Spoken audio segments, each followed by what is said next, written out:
আসসালামু আলাইকুম।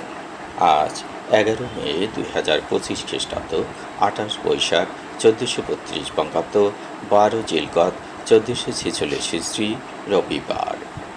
সংবাদ পাঠ করছি মনির হোসেন কামাল। প্রথমেই শুনবেন সংবাদ শিরোনাম। আওয়ামী লীগের কার্যক্রম নিষিদ্ধ। এ মাসে আঘাত হানতে পারে ঘূর্ণিঝড়। এপ্রিলে সড়ক দুর্ঘটনায় 588 জন নিহত।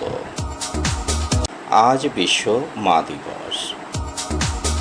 একসঙ্গে 6 সন্তানের জন্ম। 1000 টাকার বিনিময়ে স্ত্রীকে তুলে দিল স্বামী, ধর্ষণ শেষে হত্যা। মাইকিংয়ে রেকর্ড করা হয় লোকবেতারে। শুনলেন সংবাদ শিরোনাম, এবার বিস্তারিত। জুলাই আগস্টের গণ অভ্যুত্থানে ক্ষমতাচ্যুত আওয়ামী লীগের যাবতীয় কার্যক্রম নিষিদ্ধ ঘোষণা করেছে সরকার। প্রধান উপদেষ্টা ডক্টর মোহাম্মদ ইউনূসের নেতৃত্বে উপদেষ্টা পরিষদের জরুরি বৈঠক শেষে শনিবার রাতে আইন উপদেষ্টা আসিফ নজরুল সংবাদ সম্মেলনে আওয়ামী লীগের কার্যক্রম নিষিদ্ধের সিদ্ধান্তের কথা জানিয়ে দেন। বৈঠকের পর উপদেষ্টা পরিষদ এক বিবৃতিতে জানায়, সভায় আন্তর্জাতিক অপরাধ ট্রাইব্যুনাল আইনের সংশোধনী অনুমোদিত হয়েছে। সংশোধনী অনুযায়ী আন্তর্জাতিক অপরাধ ট্রাইব্যুনাল কোনো রাজনৈতিক দল তার অঙ্গ সংগঠন বা সমর্থক গোষ্ঠীকে শাস্তি দিতে পারবে। এতে আরও বলা হয়, উপদেষ্টা পরিষদের বৈঠকে আন্তর্জাতিক অপরাধ ট্রাইব্যুনালে বাংলাদেশ আওয়ামী লীগ ও তার নেতাদের বিচার কার্য সম্পন্ন না হওয়া পর্যন্ত দেশের নিরাপত্তা ও সার্বভৌমত্ব রক্ষা, জুলাই আন্দোলনের নেতাকর্মীদের নিরাপত্তা এবং আন্তর্জাতিক অপরাধ ট্রাইব্যুনালের বাদী ও সাক্ষীদের সুরক্ষার জন্য সন্ত্রাস বিরোধী আইনের অধীনে সাইবার স্পেস সহ আওয়ামী লীগের যাবতীয় কার্যক্রম নিষিদ্ধ করার সিদ্ধান্ত গ্রহণ করা হয়েছে। এ বিষয়ে প্রয়োজনীয় পরিপত্র পরবর্তী কর্মদিবসে জারি করা হবে। এছাড়া বৈঠকে জুলাই ঘোষণাপত্র আগামী 30 কার্যদিবসের মধ্যে চূড়ান্ত করে প্রকাশ করার সিদ্ধান্ত গৃহীত হয়েছে। বঙ্গোপসাগরে নতুন ঘূর্ণিঝড়ের আশঙ্কা দেখা দিয়েছে। মে মাসের তৃতীয় সপ্তাহে সাগরে প্রতিকূল পরিস্থিতি তৈরি হচ্ছে। এতে 24 থেকে 26 মের মধ্যে একটি ঘূর্ণিঝড় সৃষ্টি হতে পারে।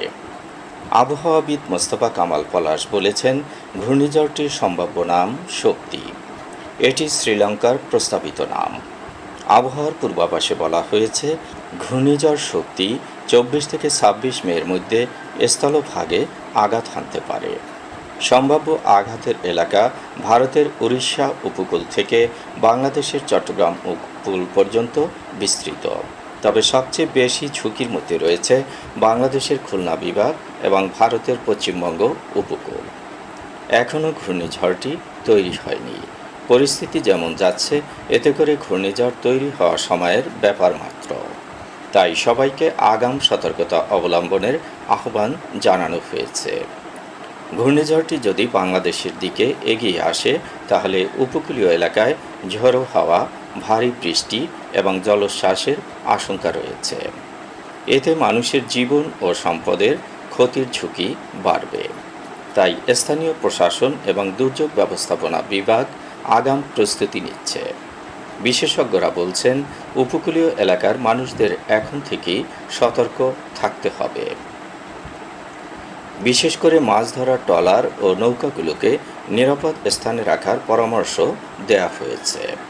এছাড়া ঘূর্ণিঝড় আঘাত হানার আশঙ্কায় যে কোনো সময় আশ্রয়কেন্দ্রে যাওয়ার জন্য মানসিকভাবে প্রস্তুত থাকার কথাও বলা হয়েছে।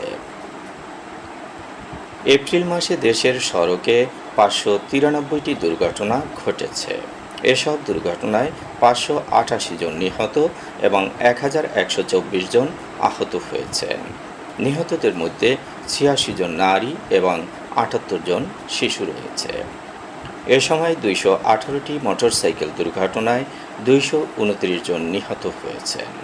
এছাড়া 60টি নৌ দুর্ঘটনায় 8 জন নিহত এবং 4 জন আহত হয়েছেন। 22টি রেলপথ দুর্ঘটনায় 24 জন নিহত এবং 6 জন আহত হয়েছেন। রোড সেফটি ফাউন্ডেশনের নির্বাহী পরিচালক সাইদুর রহমানের পাঠানো এপ্রিল মাসের সড়ক দুর্ঘটনার প্রতিবেদনে এসব তথ্য জানানো হয়। রোড সেফটি ফাউন্ডেশন 9টি জাতীয় দৈনিক, 7টি অনলাইন নিউজ পোর্টাল, বিভিন্ন ইলেকট্রনিক মিডিয়া এবং নিজস্ব তথ্যের ভিত্তিতে প্রতিবেদনটি তৈরি করেছে। পৃথিবীর সবচেয়ে মধুরতম ডাক মা। ছোট্ট এ শব্দের অতলে লুকানো থাকে গভীর স্নেহ, মমতা আর অকৃত্রিম ভালোবাসা। বাংলাদেশ সহ বিশ্বের বহু দেশে মে মাসের দ্বিতীয় রোববার এই দিনটি পালিত হয়। আজ বিশ্ব মা দিবস। বিশ্ব মা দিবস পালনের প্রবর্তন করেন এক মার্কিন নারী। 1905 সালে যুক্তরাষ্ট্রের আনা জার্ভিস নামের নারী মারা গেলে তার মেয়ে আনা মারিয়া রিভস জার্ভিস মায়ের কাজকে স্মরণীয় করে রাখার জন্য সচেষ্ট হন। ওই বছর তিনি তার সানডে স্কুলে প্রথম এ দিনটি মাতৃদিবস হিসেবে পালন করেন। 1960 সালের এক রোববার আনা মারিয়া স্কুলের বক্তব্যে মায়ের জন্য একটি দিবসের গুরুত্ব ব্যাখ্যা করেন। এরপর 1914 সালে মার্কিন প্রেসিডেন্ট উড্রো উইলসন মে মাসের দ্বিতীয় রোববারকে মা দিবস হিসেবে ঘোষণা করেন। দিবসটি পালন উপলক্ষে লোকবেতারে আজ বিশেষ অনুষ্ঠান প্রচারিত হয়েছে। চট্টগ্রামে একসঙ্গে 6 সন্তানের জন্ম দিয়েছেন এক মা। 6 জনের মধ্যে 5 জন কন্যা ও 1 জন ছেলে নবজাতক। শনিবার দুপুরে বেসরকারি একটি হাসপাতালে তাদের জন্ম হয়। এদের মধ্যে 1 জন ছাড়া বাকি 5 জনই ঝুঁকিমুক্ত। 6 নবজাতকের মা নাজনীন সুলতানা লুলু কক্সবাজার জেলার ঈদগাহ এলাকার বাসিন্দা। কলাপাড়ায় 1000 টাকার জন্য স্ত্রীকে 4 মাদকসেবীর কাছে তুলে দিয়েছে স্বামী। তারা ওই নারীকে ধর্ষণ শেষে হত্যা করে লাশ খালে ফেলে দিয়েছে। গত 7 মে জিন খাল থেকে ওই নারীর মৃতদেহ উদ্ধারের পরই পুলিশ তদন্ত শুরু করে। ওই দিন গৃহবধূর মা রাশিদা বেগম তার মরদেহ শনাক্ত করে। এরপরই প্রধান আসামি হালিমার স্বামী রানাকে গ্রেপ্তার করে পুলিশ।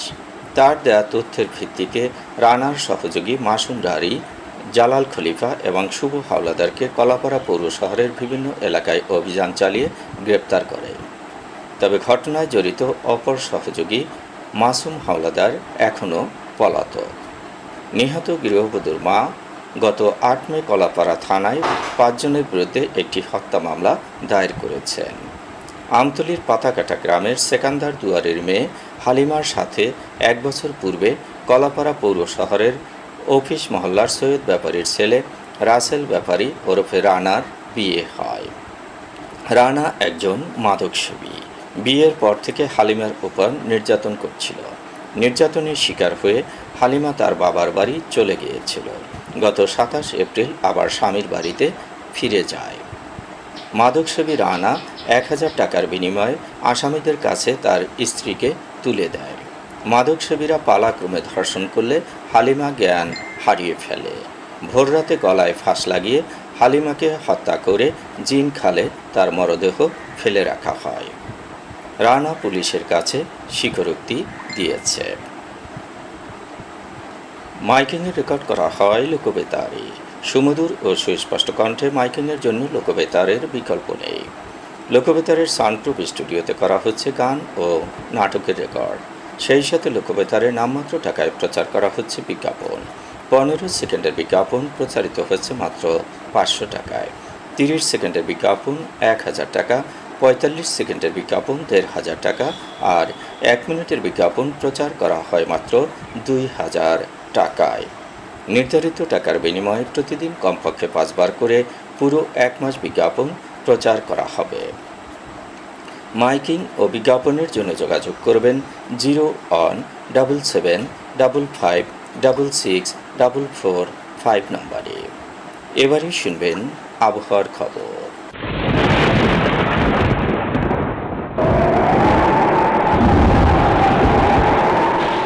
পশ্চিমা লঘুচাপের বর্ধিত অংশ পশ্চিমবঙ্গ এবং তার আশপাশের এলাকায় অবস্থান করছে। মৌসুমের স্বাভাবিক লঘুচাপ দক্ষিণ বঙ্গোপসাগরে অবস্থান করছে। সারা দেশে দিন ও রাতের তাপমাত্রা একরকমই থাকতে পারে। রংপুর, রাজশাহী, ঢাকা, ময়মনসিংহ, খুলনা, বরিশাল, চট্টগ্রাম ও সিলেট বিভাগের অনেক জায়গায় অস্থায়ীভাবে দমকা হাওয়া সহ বৃষ্টি বা বজ্রসহ বৃষ্টি হতে পারে। সারা দেশে দিন ও রাতের তাপমাত্রা সামান্য বাড়তে পারে। আজ দেশের সর্বোচ্চ তাপমাত্রা ছিল চুয়াডাঙ্গায় 42 ডিগ্রি সেলসিয়াস এবং সর্বনিম্ন তাপমাত্রা ছিল সিলেটে 23.5 ডিগ্রি সেলসিয়াস। বরগুনার সর্বোচ্চ তাপমাত্রা 38.4 ডিগ্রি সেলসিয়াস, সর্বনিম্ন 27.3 ডিগ্রি সেলসিয়াস। আগামীকাল সূর্যোদয় হবে ভোর 5:18। সংবাদ শেষ করার আগে শিরোনামগুলো আবার পড়ছি। আওয়ামী লীগের কার্যক্রম নিষিদ্ধ। এ মাসে আঘাত হানতে পারে ঘূর্ণিঝড়। এপ্রিলে সড়ক দুর্ঘটনায় 588 জন নিহত। আজ বিশ্ব মা দিবস। একসঙ্গে 6 সন্তানের জন্ম। 1000 টাকার বিনিময়ে স্ত্রীকে তুলে দিল স্বামী, ধর্ষণ শেষে হত্যা। মাইকিংয়ে রেকর্ড করা হয় লোকবেতারে। সংবাদ শেষ করার আগে জানিয়ে দিচ্ছি লোকবেতারে সংবাদ জানানোর মোবাইল নম্বর। আপনার এলাকার গুরুত্বপূর্ণ সংবাদ জানাতে ফোন করুন 0177556644 নম্বরে। আর লোকবেতারের সাথে যুক্ত হয়ে গান শুনতে চাইলে SMS করুন 01782973478 নম্বরে। মোবাইল করবেন 01959438545 নম্বরে। বিশ্বের সব জায়গা থেকেই শুনতে পারবেন লোকবেতার। লোকবেতার FM.org ওয়েবসাইটের মাধ্যমে শুনুন সরাসরি অনুষ্ঠান। সংবাদ পাঠ এখানেই শেষ করছি।